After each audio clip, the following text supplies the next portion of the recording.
Good morning and welcome.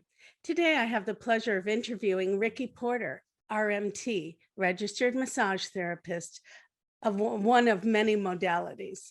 And Ricki is the owner and practitioner in R3 Health in Moncton here in New Brunswick, Canada.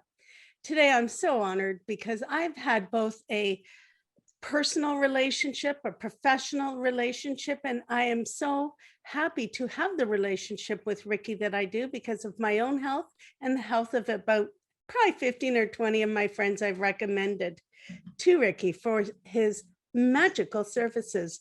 Good morning, Ricki. How are you? Good morning, and thanks for having me. I'm doing fabulous Oh, this morning. Yeah. wonderful, wonderful. Tell us a little bit about yourself. Well, like I said, my name's Ricki. I'm a massage therapist here in Moncton. I've been doing this for going on 4 years now. We're in August, and in September it's going to be my fourth year. I've kind of fast tracked myself in this career, and I've taken a lot of different courses to kind of saturate myself in different camps, if you will, different schools of thought. So to get a full idea of what is out there as far as what I can offer people, as far as manual therapy and exercise and different perspectives on the situation. So I'm very passionate about what I do. So apart from the clinic, I have a beautiful family, my girlfriend and daughter. She's going to be 4 years old in December. I wouldn't be where I am now if it weren't for them, honestly. They're the motivating factor for me, and the support I get from them is everything I need, and then some. And apart from that, at the moment, I'm just working in the clinic, busy week, seeing patients, working on all kinds of different projects, continuously taking courses. So my life's pretty go. You know, I don't stop, and my passion is what drives me forward and becoming the best healthcare provider that I can. So in a nutshell, you know, I study all the time, and when I have a spare moment, I spend it with my family, and no, I never stop. So that's the basis of it. Amazing. I understand completely. I just decided after the last course in July 9th that after over 54 years in school, I think my education is done, the formal academic education. So I get it. The studying all the time and having the motivation of your family is so important for you. I think that all of the things that we do to strive forward has to have a reason. And I'm also wondering a little bit about why you chose this field. Well, originally, I was heavy into weightlifting, and so much so I even went competitive for a year. I did powerlifting, and I sustained some injuries along the way. So I understood what it was like to have pain and discomfort, and I hurt my lower back. And then I've done a lot of biking and skateboarding growing up. So I've had a lot of falls, and I've broken my collarbone. So I've been through, the pain stuff. I get it. And through the performance side of it in powerlifting and weightlifting, and just that general interest of lifting weights and exercise, I started getting questions from people saying, "Hey, what should I do if my elbow hurts or my knee hurts?" Because I like to figure things out. I'm a tinkerer by nature. I look at things and I try to dissect them and see how they work. It's just me by nature. So I always ask why.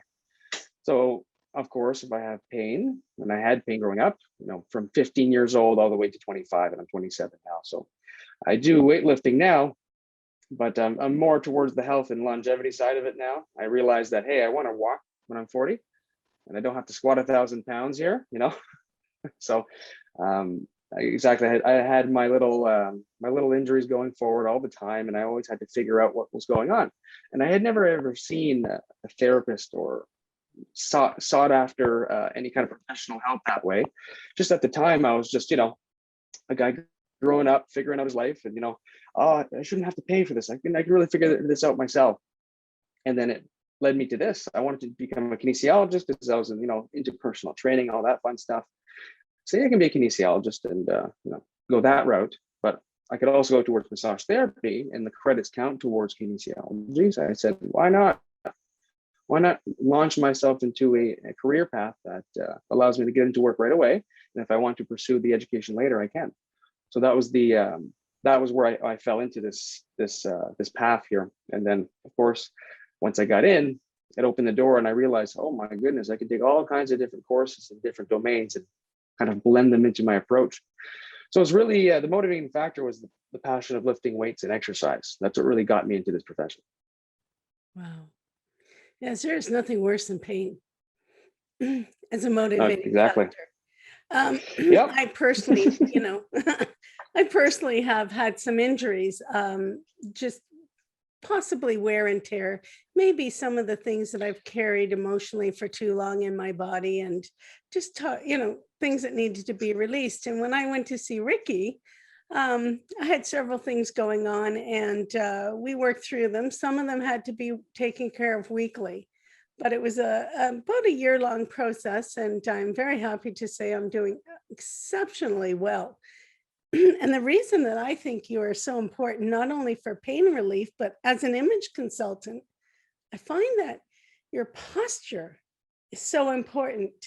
And to dress confidently and be comfortable means to be free of pain, and to be able to walk tall and be erect, and all those things that come into play when someone meets you and they see your posture first really impact the impression you make.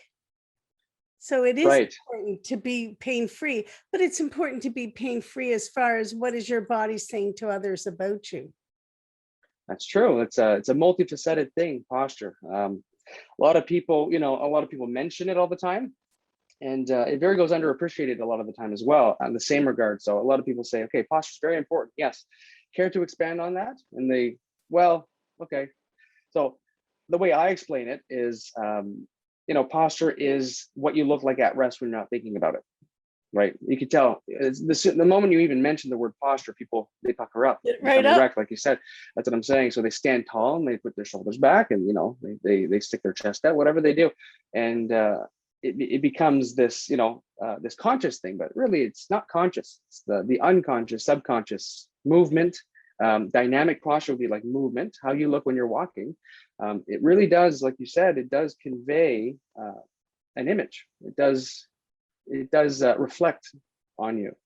It's a big thing. I can get a lot of information just by looking at someone, more so even by watching them move. But if you were to tell me, or if you were to ask me in a room of people, 10 people lined up, which one is depressed, let's say, you could probably tell by the way they hold themselves. It's this innate ability to pick It's out a things from tired people's look. walk. Yeah. It's No. like a given up look. The shoulders are slumped. The head is, Right. there's nothing uplifting about it. You could just see that. There's even correlations in the world of neurology. People with Parkinson's, for example, it's a far stretch from what we're talking about, but they have a particular distinct look when they walk, and when they actually, they have their head forward. And it's the you can tell a lot by the posture. There's a lot there, and there's a lot of info to be derived from it, from the therapeutic aspect. But also, like you said, you can tell a lot by the way someone holds himself. You can really, so it doesn't really matter. You can even make the difference or not between someone thinking you're charismatic or not, in a position of authority or whatever. It could really have it could really change the impression you make on people just by meeting them or whatever. So yeah, I agree with you there. I think too, with so many Zoom meetings going on, and they're talking about Zoom fatigue, it's so important to be body aware of how you're feeling and what's going on with you, both physically and emotionally, because so many things happen. And there are over 4 million Zoom meetings going on at this moment in the world. That's a lot, that's a lot.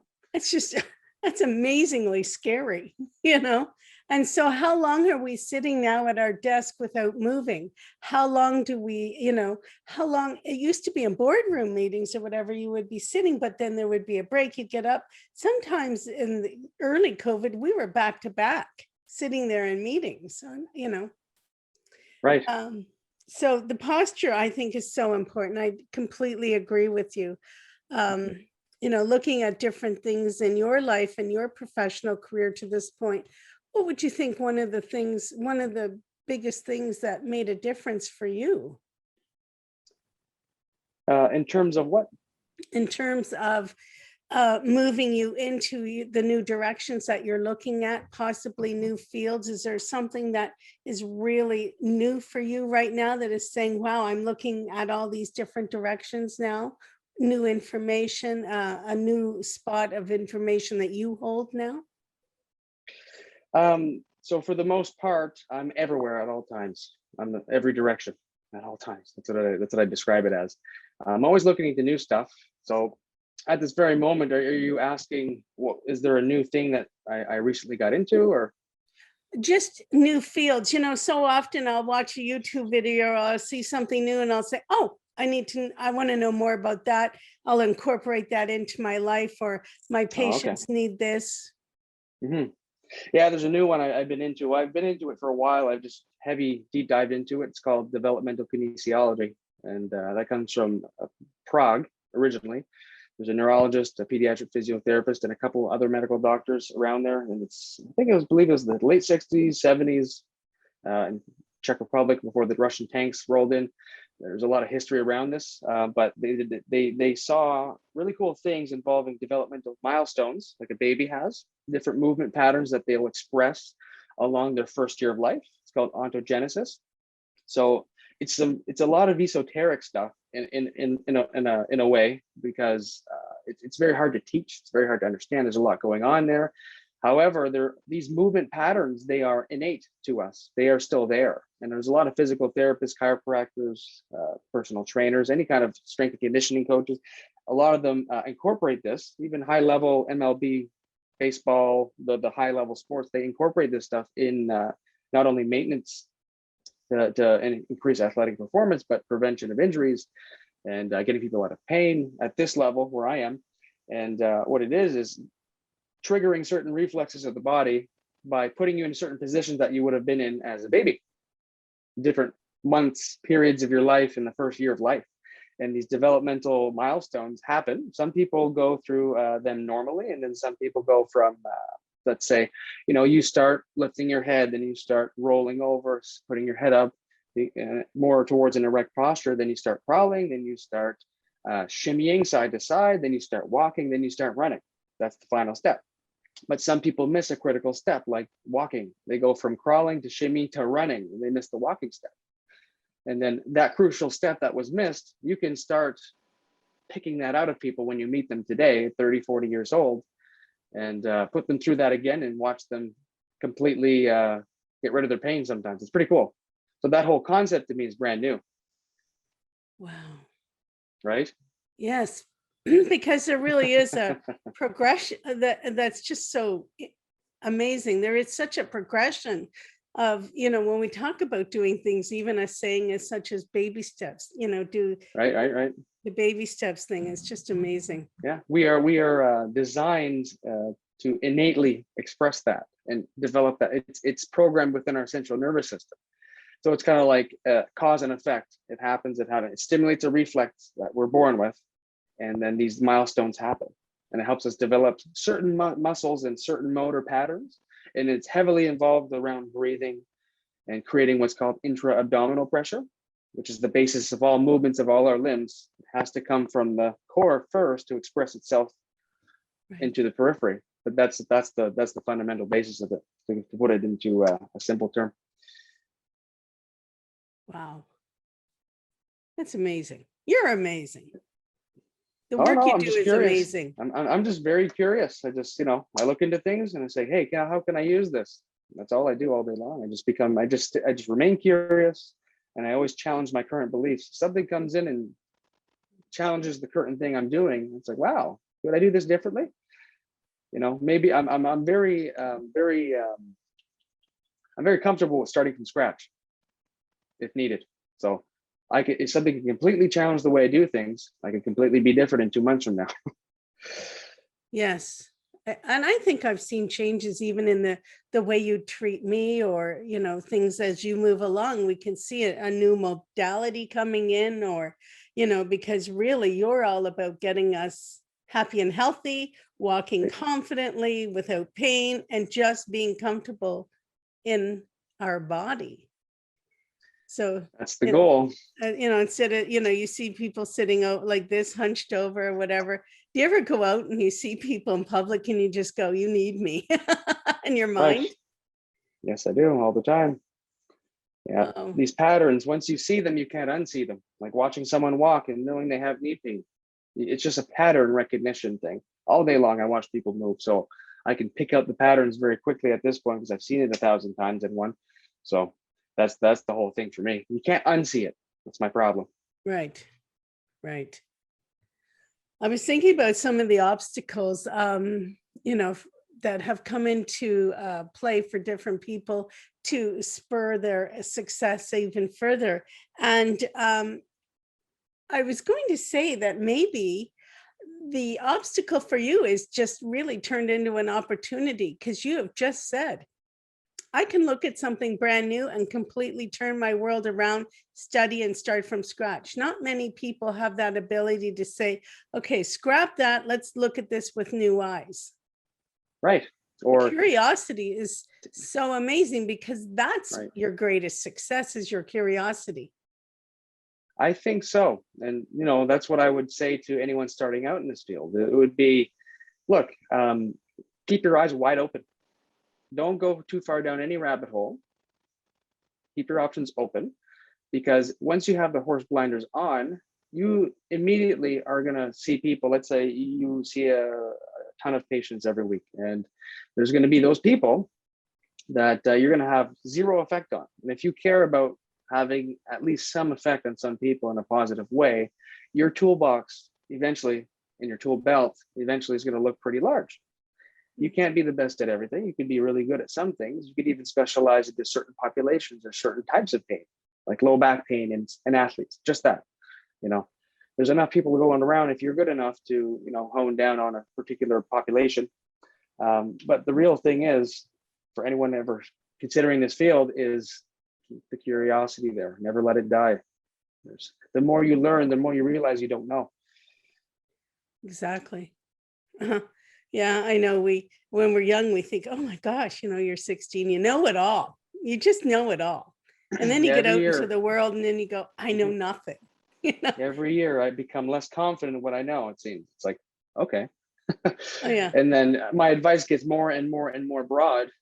It's just like, yeah, just keep your eyes open. That's all. To someone starting out, they're looking at clinging to something first, and you might have to, just like with anything else. There's a paradigm you have to cling to get comfortable with things, just to realize that paradigm has its faults and it has its it has its holes. Everything has its limitations. So the more you have, you always have what's called patchwork in this field, where you have this brand new shiny technique, you want to use it. You want to use this approach. It makes sense. You went to all the seminars. It makes sense to you. And you've seen, wonderful things. You've seen all the highlights. But what they don't ever tell you is the people that doesn't work for. Those are the holes. So you start looking, what can I do to fill this hole, this need, right? And then that's how it starts. It never ends. That's the secret. Yes, the curiosity is so important. And I think too, with being successful in any field, is the passion to learn, to be open, and I say awake and aware. Are you awake and aware of what's going on around you? Are you filtering things through your mind? Are you bringing things in? Are you available to receive new information and see new things and be current, but Right. still carry the knowledge that you've had all these years? Yeah, you take in, assimilate, and then take the good out of things, move forward. Yeah. Would you so for you, you're in your studies, you're curious, you're learning, you're expanding, you're aware of so many things. For your future, what does your future look like as far as continuing to do the same things for yourself and your patients? Right. So, right, the future, who knows? Honestly, people, my business coach asked me this, and I have to stay broad, because like realistically, I tell everyone I don't know. I don't know how it's going to be. My goal and my quest that's a better word, is quest, is just to become the best I can be in this field. And if I can change a few perspectives along the way, either that's teaching in the future, if I accrue enough knowledge, if I have something to offer to people to actually change their perspective and in turn help more patients than I could ever touch, that's really what I think it's going to be. I have, my shtick is really teaching. I like to teach. I like to blow people's minds with new information, like people have blown my mind. That's something that's forever changed me, is changing the way you look at things and giving value to people, no matter how it is. So, like I said, it's probably going to be teaching. I'm never going to stop seeing patients in a week, even if I do part-time. But what it looks like for me, honestly, it's probably going to be scaled my business over time, have people work with me, then teach. It's probably what it's going to look like. And sharing knowledge is such a grateful place to be, because some of us are really blessed with having so much knowledge come to us, and to be able to share that and impart that. I mean, for me, I the things that I share with clients really do amaze them, and I say, okay, by the way, it gets better. We've got some more things to move on. And so for me, teaching really is sharing the gift of what we've already received. I love teaching myself too. Mm, that's a really good way to put it. Just sharing, right? Yeah. So we even as healthcare providers, just sharing perspectives. Looking at like let's say someone has pain. I'll give you a prime example. Someone has been in pain for 20 years. The likelihood of this problem being one thing only and that's it, it's very unlikely. Yeah. And to say that your perspective and your current tool belt is enough for this person, very unlikely. Maybe that you're a one-hit wonder with this person and that's it, you change their life, but that's going to happen maybe once a year in your practice, realistically. It'll happen, but I look at it as if a patient is almost like a pie chart, and the pie chart needs to be filled, and you are a certain piece of that pie chart. Bigger or smaller, give or take, it depends on the person. It's an N of one scenario, meaning that every single person you see is completely different. So it's just approaching it from that multimodal approach and multi-therapist approach, or whoever. There's a place and there's a time for everything. So that's it's a fabulous example. It's you need to approach it that way. And there's a lot of things that apply that way in life. You just can't put everything in the box and expect it to work most of the time. Not at Some all. of the time, but Yes, what I I mean? completely agree. It's a holistic approach. You don't look at one thing and say, I got that figured out. And then all of a sudden, it's let me think. It's like a hose. You fix one leak, it squirts out somewhere else. I mean, we need to be looking at the whole picture, and people are very comfortable with that now, where they say, okay, I need to look at what this is saying about me or my image. My pain is triggering me everywhere. I'm not living my full life. I don't feel good. And so now, okay, maybe I need a little this, I need some of that. There's so many approaches to so many things. And information is so much more available now with YouTube and all of the things that are going on, that people are, I think, more open to several modalities. Right. The accessibility has skyrocketed in the last, maybe 10 years even. Just the availability is crazy. So the thing is, like you were saying, with people's image, they don't realize at face value, people don't realize how much someone in my profession could help with that. But what they do they come in with, I call it an external issue. I have pain. When I wake up in the morning, I'm miserable and it takes me, whatever it is.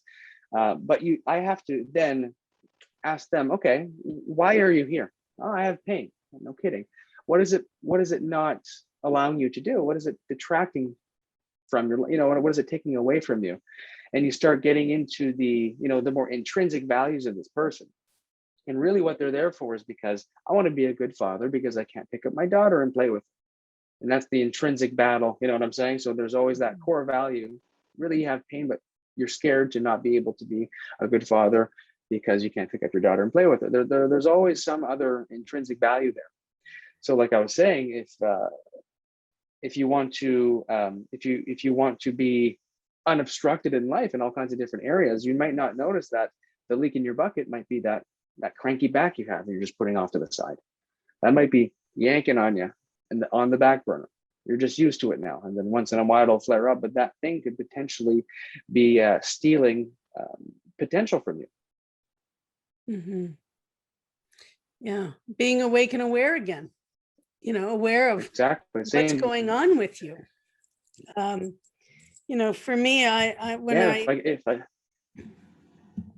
when I talk to clients and things like that, it's like, okay, so you ask why about a question. Well, why, what do you feel that you need? And then you ask another question, why again, until you get down. It's like peeling the onion to get down to the core of the real issues.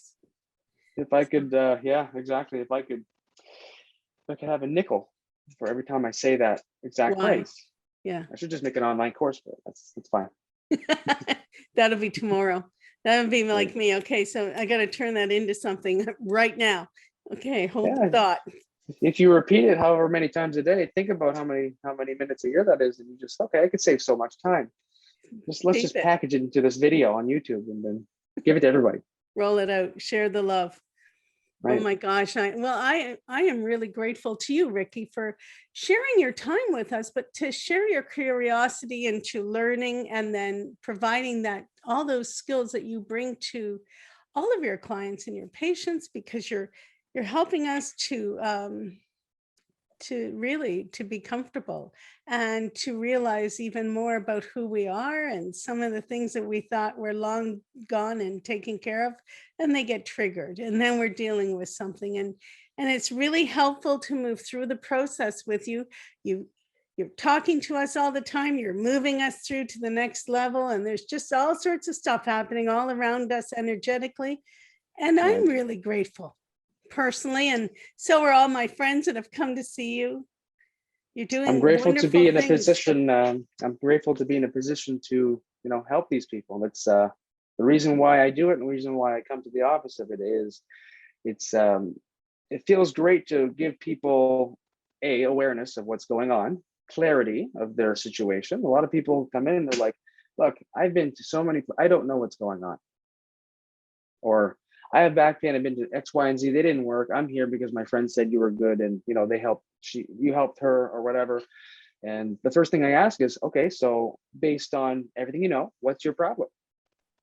And they can never answer it. That simple question, what is your problem? What do you think your problem is? I have no idea, Ricki. Or they say this, that, whatever, this person that said this, I have to really provide a solution there if I can. Determine if it can be done by hand, but it's to provide that clarity and awareness of their own body, so that past these visits with me and all these techniques I throw at them, it doesn't matter. It's a means to an end for the person in this room.